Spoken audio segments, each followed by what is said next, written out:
Hi guys, welcome back to Chandrakala vlogs. ಇವತ್ತಿನ ದಿನ ಮನುಷ್ಯ ಮಾಡಿರುವಂಥ ಪಾಪಕರ್ಮಗಳನ್ನು ಹೇಗೆ ಕಡಿಮೆ ಮಾಡ್ಕೊಳ್ಳೋದು, ಅವನು ಗೊತ್ತಿಲ್ಲದೇನೋ ಮಾಡಿರುವಂಥ ಪಾಪಗಳ ಲೆಕ್ಕಾಚಾರ ದೇವರ ಲೆಕ್ಕಾಚಾರದಲ್ಲಿ ಸೇರೋಗಿರುತ್ತೆ. ಹೇಗೆ ಅದರಿಂದ ಈಚೆ ಬರೋದು, ಹೇಗೆ ಅದನ್ನು ಕಡಿಮೆ ಮಾಡ್ಕೊಳ್ಳೋದು ಅನ್ನೋದನ್ನು ಇಲ್ಲಿ ತಿಳಿಸ್ಕೊಡ್ತಾ ಹೋಗ್ತೀನಿ. ಯಾರು ಬೇಕು ಅಂತಲೇ ಒಬ್ಬ ಮನುಷ್ಯ ತಪ್ಪು ಮಾಡೋದಕ್ಕೆ ಹೋಗೋದಿಲ್ಲ. ಸಮಯ, ಸಂದರ್ಭ, ಪರಿಸ್ಥಿತಿಗಳು ಅವನ್ನ ಹಾಗೆ ಮಾಡೋಕ್ಕೆ ಅನುಕೂಲ ಮಾಡಿಕೊಟ್ಬಿಟ್ಟಿರುತ್ತೆ. ಹೇಗೆ ಇದರಿಂದ ನಾವು ದೂರ ಆಗ್ಬೋದು? ಯಾವುದೋ ಒಂದು ಮನುಷ್ಯ ಏನೋ ಒಂದು ಸಂದರ್ಭದಲ್ಲಿ ಒಂದು ಸಹಾಯವನ್ನು ಕೇಳ್ತಾನೆ. ಆ ಸಹಾಯವನ್ನು ಮಾಡೋ ಮನಸ್ಥಿತಿಯಲ್ಲಿ ಇನ್ನೊಬ್ಬ ಮನುಷ್ಯ ಇರೋದಿಲ್ಲ. ಅಥವಾ ಏನೋ ಒಂದು ಅವನಿಗೆ ಬೇಕಾಗಿರುತ್ತೆ, ಆ ಒಂದು ಪರಿಸ್ಥಿತಿಯಲ್ಲಿ ಇವನಿಗೆ ಕೊಡುವಂಥ ಶಕ್ತಿ ಅವನಲ್ಲಿರೋದಿಲ್ಲ. ಇವೆಲ್ಲ ದೇವರ ಲೆಕ್ಕಾಚಾರದಲ್ಲಿ ಪಾಪಕರ್ಮಗಳ ಗುಂಪಿಗೆ ಸೇರೋಗಿರುತ್ತೆ. ಹೇಗೆ ಅದನ್ನು ಕಡಿಮೆ ಮಾಡ್ಕೊಳ್ಳೋದು ಅನ್ನೋದನ್ನೇ ತಿಳಿಸ್ತಾ ಇದ್ದೀನಿ. ಇಲ್ಲಿ ನೋಡಿ, ನೀವೆಲ್ಲ ಕೇಳಿರ್ತೀರ, ನವಗ್ರಹ ದೇವತೆಗಳು ಶಾಂತಿಯಾಗಬೇಕು ಅಂದರೆ ಹೋಮ ಹವನಗಳನ್ನು ಮಾಡಿಸ್ತಾ ಇರ್ತಾರೆ. ಅವರ ಜಾತಕ ದೋಷದಲ್ಲಿ ಏನಾದ್ರೂ ಈ ನವಗ್ರಹಗಳ ಒಂದು ಪ್ರಭಾವ ಏರುಪೇರು ಆಗಿರುತ್ತೆ ಅಂದಾಗ ಅವರೆಲ್ಲ ಪೂಜೆ ಪುನಸ್ಕಾರ ಹೋಮ ಹವನಕ್ಕೆ ಹೊರಟೋಗಿರ್ತಾರೆ.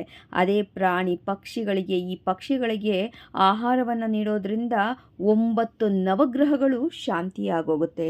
ಇನ್ನು ಮೀನಿಗೆ ಊಟ ಹಾಕೋದ್ರಿಂದ ಪಿತೃದೋಷ ಅನ್ನೋದು ನಮಗೆ ಏನಿರುತ್ತೋ ಅದು ದೂರವಾಗುತ್ತೆ. ಹಾಗೆ ನಮಗೆ ಎಲ್ಲೂ ಸಹಾಯ ಸಿಗ್ತಾ ಇಲ್ಲಪ್ಪ ಅನ್ನೋವಂಥವ್ರಿಗೆ ಸಹಾಯವು ಸಿಗ್ತಾ ಹೋಗುತ್ತೆ. ಇನ್ನು ಕಪ್ಪು ಇರುವೆಗಳನ್ನು ಹುಡ್ಕೊಂಡು ಹೋಗಿ ಊಟವನ್ನು ಹಾಕ್ತಾರೆ, ಅಂದರೆ ಸಕ್ಕರೆಯನ್ನು ಹಾಕ್ತಾರೆ. ಅವರು ಸಾಲದಿಂದ ಮುಕ್ತಿಯನ್ನು ಹೊಂದುತ್ತಾರೆ. ಈ ಸಾಲದಿಂದ ಮುಕ್ತಿಯನ್ನು ಹೊಂದಬೇಕು ಅಂದರೆ ಇರುವೆಗಳಿಗೆ ಊಟವನ್ನು ಹಾಕಬೇಕು. ಇನ್ನು ನೀವೆಲ್ಲ ನೋಡೇ ಇರ್ತೀರ, ನಾಯಿಗಳಿಗೆ ಊಟ ಹಾಕೋದ್ರಿಂದ ನಮ್ಮಲ್ಲಿರುವಂಥ ಎಷ್ಟೋ ಈ ಕೆಟ್ಟ ದೃಷ್ಟಿಗಳು ನಮ್ಮ ಮೇಲೆ ಬಿದ್ದಿರುತ್ತೆ. ಆ ದೃಷ್ಟಿ ದೋಷ ನಿವಾರಣೆ ಆಗೋಗುತ್ತೆ. ಹಾಗೆ ಶನಿ ಮತ್ತು ರಾಹುವಿನ ದೋಷ ದೂರವಾಗುತ್ತೆ ಈ ನಾಯಿಗೆ ರೊಟ್ಟಿ ಹಾಕೋದ್ರಿಂದ. ಇನ್ನು ನಾವು ತೋರಿಸ್ತಾ ಇರೋದು ಇಲ್ಲಿ ನೀವು ನೋಡ್ತಾ ಇದ್ದೀರಾ, ಹಸುವಿಗೆ ಬಾಳೆಹಣ್ಣು ಮತ್ತು ರೊಟ್ಟಿಯನ್ನು ಆಹಾರವಾಗಿ ಕೊಡೋದ್ರಿಂದ ನಿಮಗೆಲ್ಲ ಗೊತ್ತು, ಹಸುವಿನಲ್ಲಿ ಮುಕ್ಕೋಟಿ ದೇವಾನುದೇವತೆಗಳು ನೆಲೆಯಾಗಿರ್ತಾರೆ ಅಂತ.